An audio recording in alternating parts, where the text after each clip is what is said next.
Welcome to All About Apple Arcade.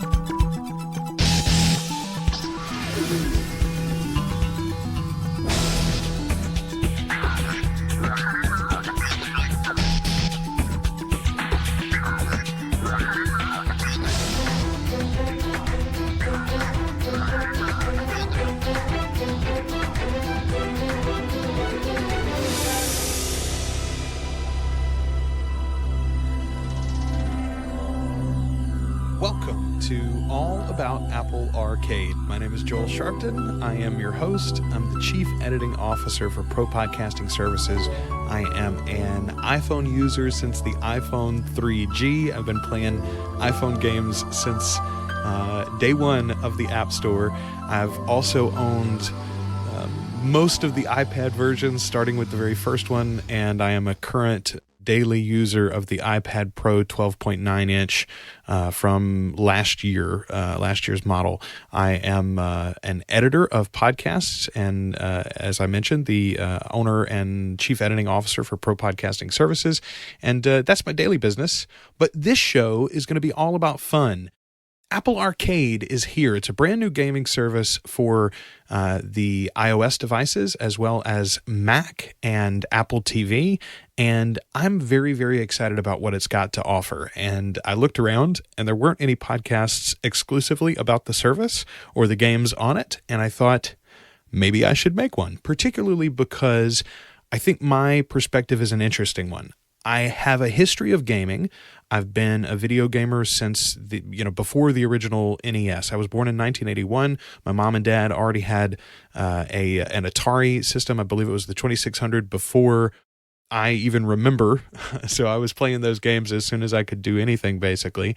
And then I very specifically remember for my 5th birthday, I got the NES Adventure System, the console itself, the Mario Brothers and Duck Hunt combo game pack, and it had the Zapper as well as the 2 controllers. So I've been a video gamer, particularly Nintendo focused, since then. I've had the Nintendo, the Super Nintendo, the Nintendo 64, the GameCube.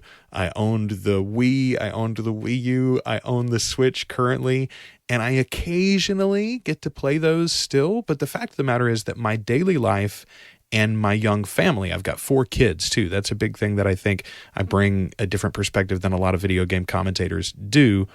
I've got 4 kids, an 11-year-old, a 10-year-old boy, and then 2 girls that are 5.5-year-old twins. And so my family needs to be involved in whatever gaming I actually get to do. They need to be able to be in the room. So I don't play shooters. I don't play horror games. I don't play a lot of, the AAA, quote unquote, top premium games. The other thing is I don't own one of the premium systems. I don't own an Xbox. I never have owned any of the Xbox systems. I've never owned any of the PlayStation systems as well. I take that back. I got a hand-me-down PlayStation 2 sometime after the PlayStation 3 came out, I think, but I only played Gran Turismo on it. So anyway, that's the background that I have in gaming. How do I game now on a regular basis before Apple Arcade? The occasional iOS game will grab me as something that compels me to spend a little time on it daily, but it's generally short play bursts and again, games that are not incredibly complex as far as skill level required to move forward in the games. I love games that are artfully created. I love games that have a high quality of art design and sound design, especially those really intrigue me and impress me. And the game that I've spent the most time with in recent memory is an auto chess game, Dota 2, the spin-off of Dota 2, which Dota is called Defense of the Ancients, I believe. I've never played Dota 2, but there's a spin-off of that that came through one of their mod programs that is now called Dota Underlords. The official product is called Dota Underlords, and it's just about to come out of their beta. The season 1 is going to launch sometime pretty soon. This is an auto chess game, which means that you place your characters onto the board and those characters fight each other. You don't fight other players directly. That is very compelling, and I have been playing a lot of it since I discovered it in like May or June of this past year. But other than that, I'm just not a video gamer. And even that, I only get to make time for maybe like one game a day, one round a day, which is like a 20 or 30 minute session maybe. And not every day necessarily do I get to play Underlords. Why then am I so excited about Apple Arcade that I want to make a podcast about it? Well, first and foremost, it's because of the monetary commitment. Video games, especially if you want good ones, can be very, very expensive. Now, if you're not a gamer and you haven't ever been, maybe that seems silly since most games you might play on your phone are free or just, 99 cents or a couple of bucks or something like that. But if you add up the total money spent in in-app purchases and, unlocking features and things like that, even those games can get expensive. But especially if you move to the console side, if you go buy the latest Zelda, for instance, Legend of Zelda game on the Nintendo, or the latest Mario game, Mario Odyssey, for instance, even now, a year and a half after it came out, 2 years after it came out, if you go in to buy it in stores, it's going to be at least $45 or so, probably $50 or $60. And a brand new game the day that it launches is at least $60, maybe $70 for most of them on the new generation of consoles. That's a serious commitment for a young family like mine, especially when you're not sure that you're going to enjoy the game on a regular basis. And are you going to come back to it? Is it going to have that replayability that makes that worth that large outlay of money? It's one of the reasons why we've stuck with Nintendo systems and Nintendo games even primarily, although we do branch out and buy third-party games some. But we stick with those tried and true franchises because we've come to expect that they're going to be worth their money and replayability. The latest Kirby game, the latest Mario game, the latest Zelda game, we know we're going to get our money's worth. Well, with Apple Arcade, it's hard to imagine that you can't get your money's worth. So what are the details on the service? Let me give you that in case this is your first time hearing about it. For $4.99 a month, and the first month is free, actually, for basically anybody. All you have to have is a device that's on iOS 13 right now. If you're hearing this on the day that we launch, September 19th is the first day of availability for the general public. Update your iPhone, your iPhone only on today, September 19th. Update that to iOS 13.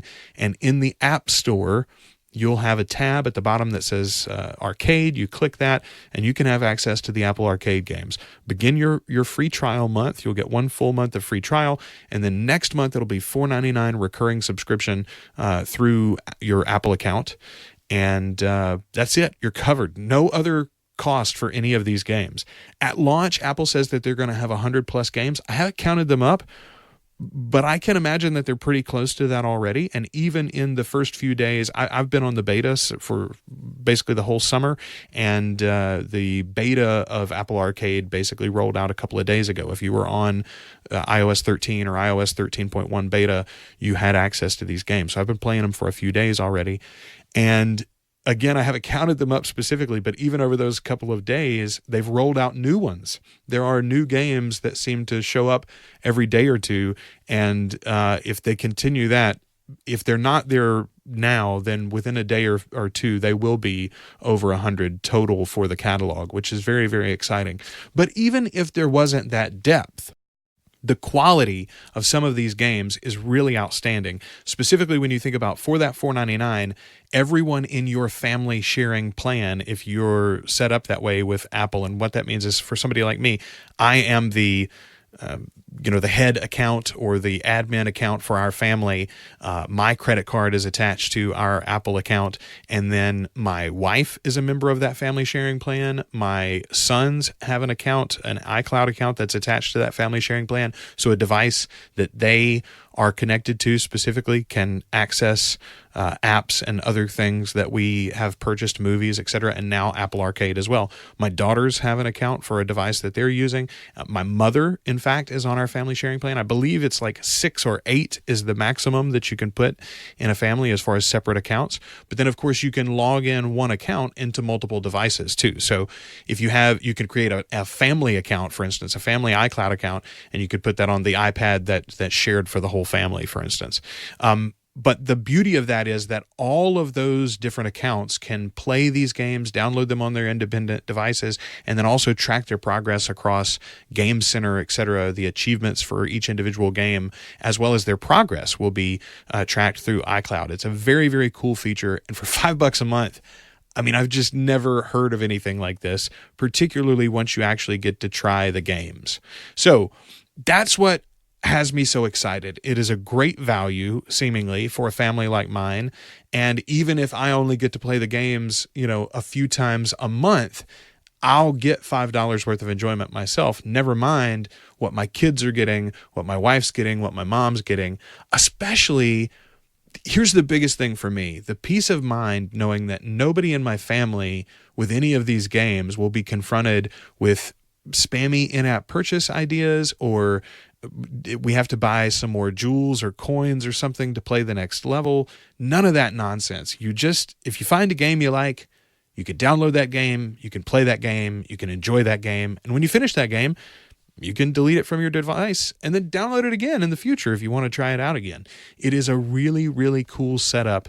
Again, if you have a family like mine, or even just a heavy interest in iOS gaming yourself.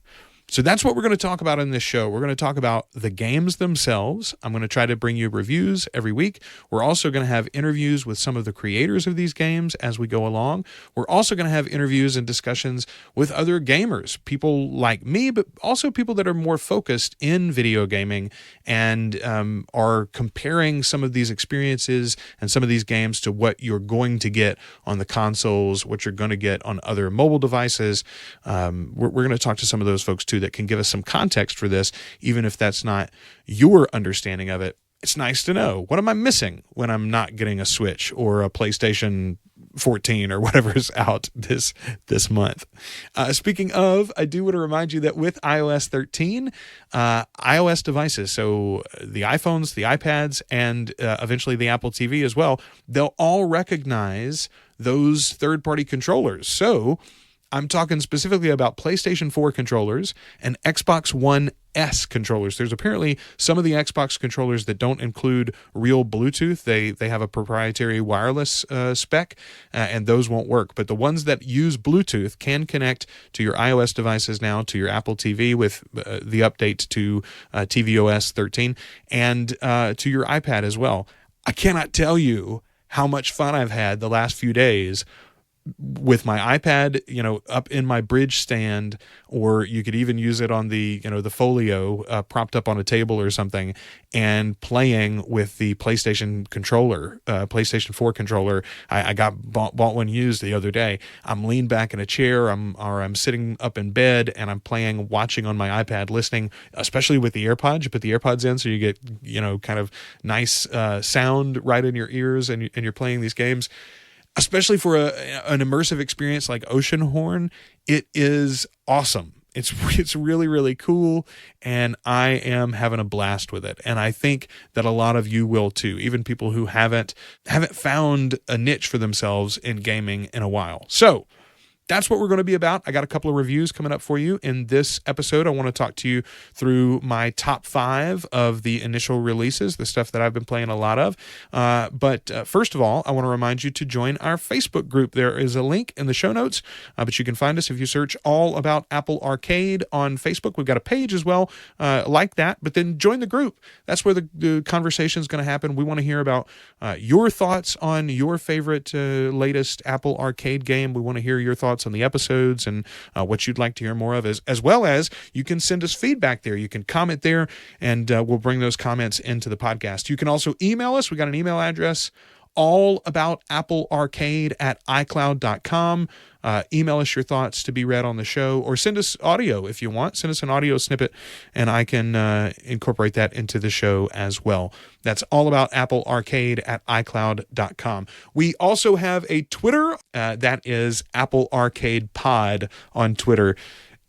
I love Twitter. I really do. I enjoy it a lot, but you can only have a handle so long. They limit you to like 15 characters or something like that. And so I wanted All About Apple Arcade, and that wouldn't work. Apple Arcade Podcast wouldn't work.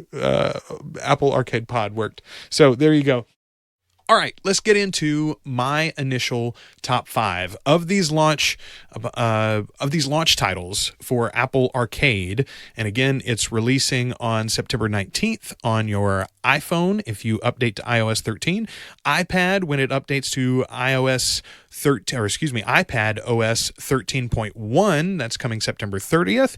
And then Apple TV will also be updated if you have the Apple TV 4th generation or Apple TV 4K. Those devices will update on September 30th and include Apple Arcade as well. Here's the games that I'm playing and really loving in this initial release. First and foremost, I got to talk about Sayonara Hearts, and I hope to have a full episode with a special guest at some point in the near future to discuss Sayonara Hearts. I'm just getting into it myself. I played exactly 3 levels, but this is a rhythm. It's sort of like, it's not a shooting game, but it is a rhythm action game. It's not like a Dance Dance Revolution or, something like that, or a Guitar Hero where you're playing to the music, and yet the music is central to the action. I'm, as a matter of fact, going to put a little bit of the music hopefully behind me here so you can get a taste of it, but this game is really, really something special. It is one of those experiences that you absolutely should have a controller for. The touch controls are adjustable. You can adjust the sensitivity and they're usable, but at the same time, you want to have your hands off of the device. You want to be able to see the full screen. I think this is going to be even better on the Apple TV.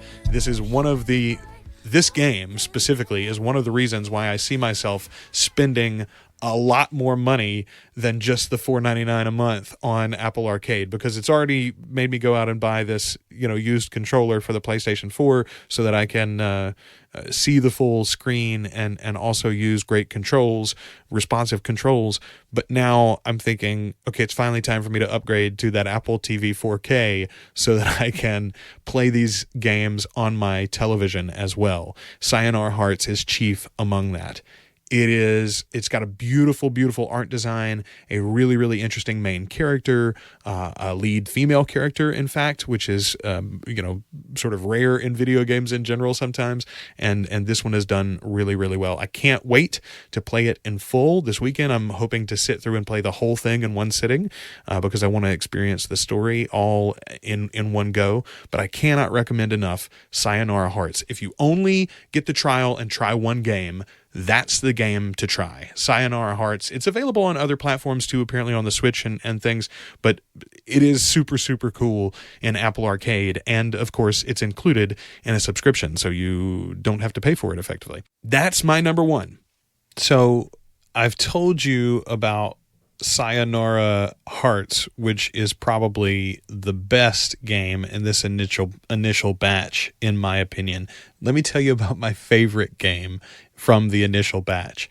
There is no doubt whatsoever it's Pinball Wizard. As a matter of fact, I just tried to stream my first time, and by the way, you can find me on Twitch and various other places now, all about Apple Arcade. If you search there, I'm going to be there, but I just posted the first video to the Facebook group of me playing about 10 or 15 minutes or so of Pinball Wizard.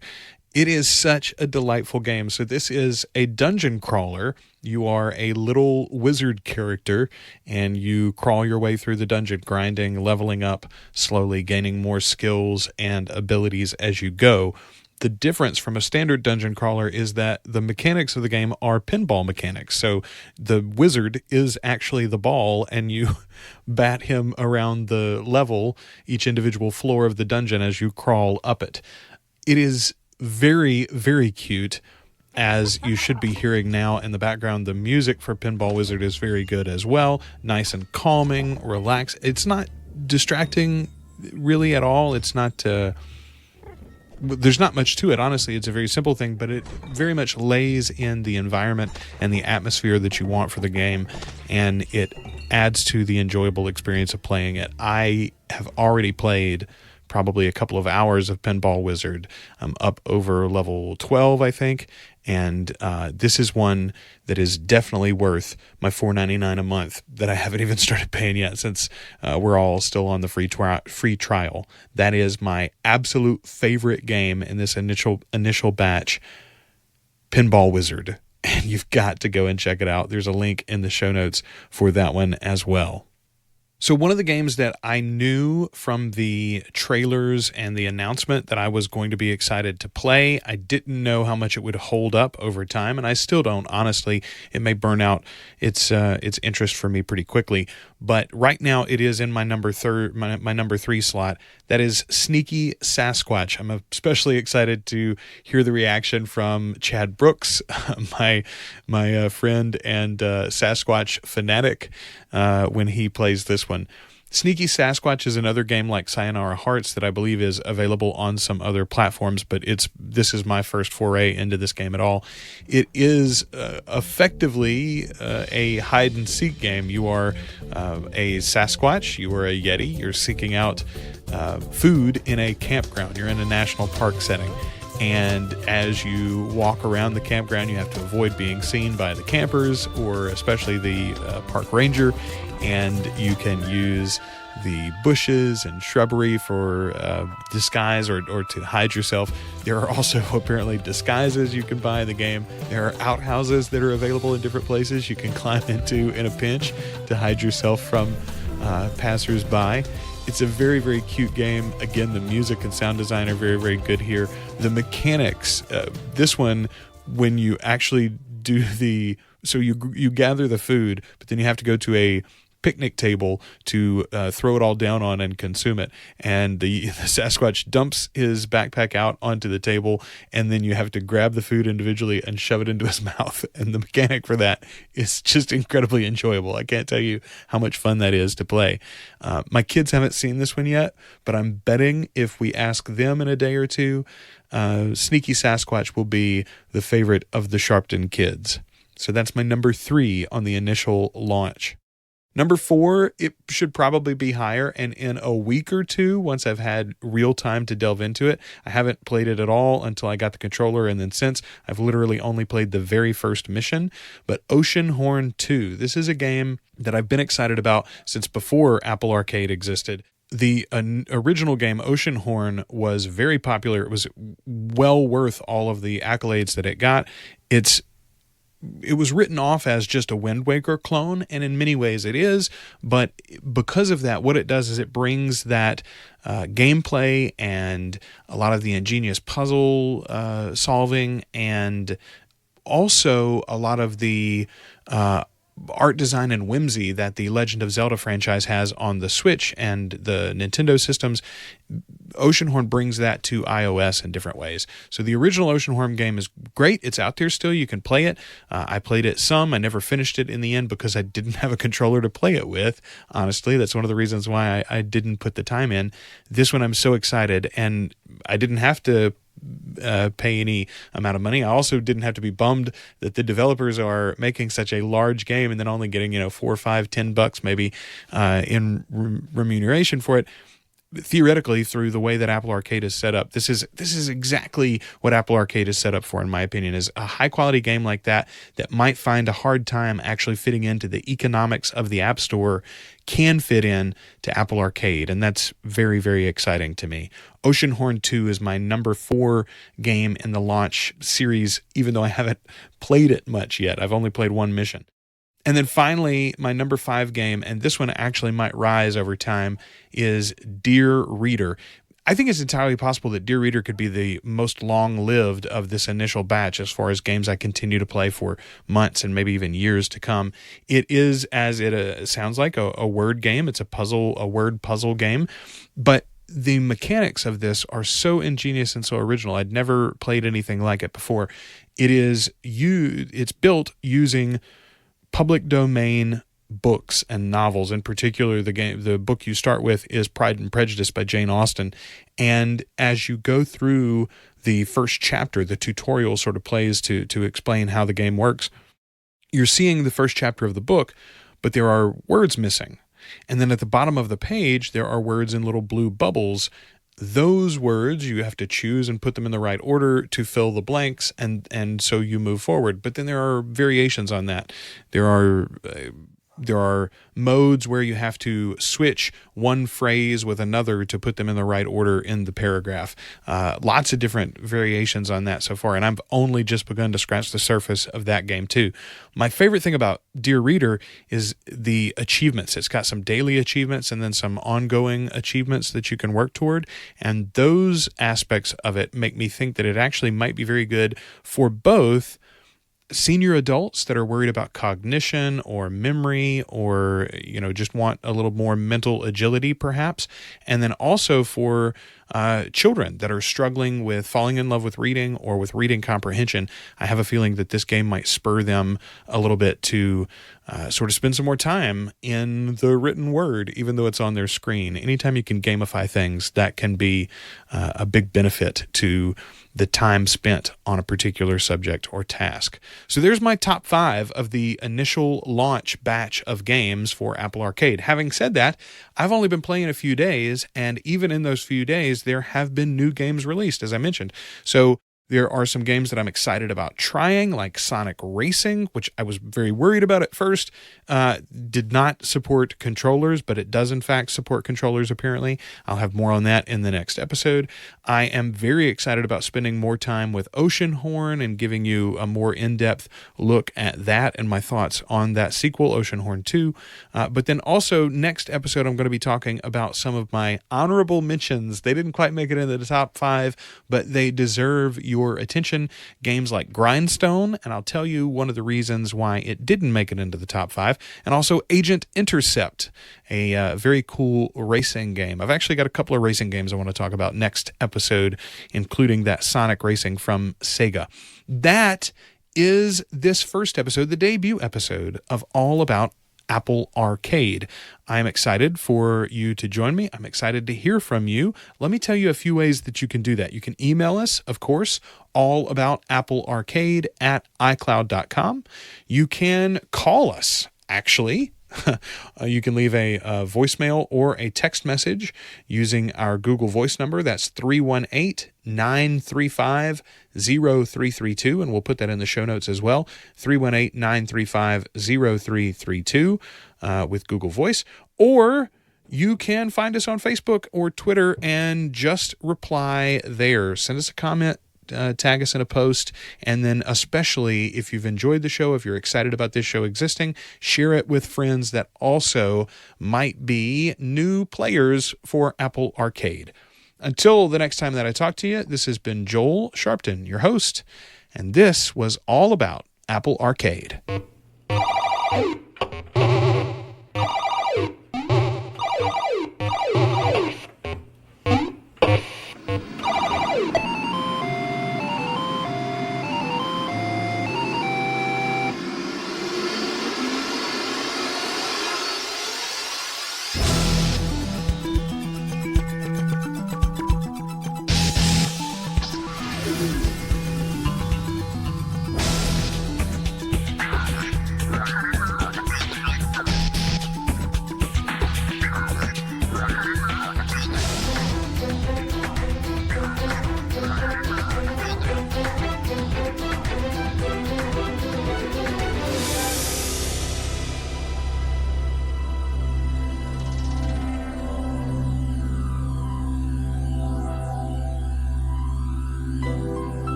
Two guys and a rogue. I'm one guy, I'm the other. and this is the network.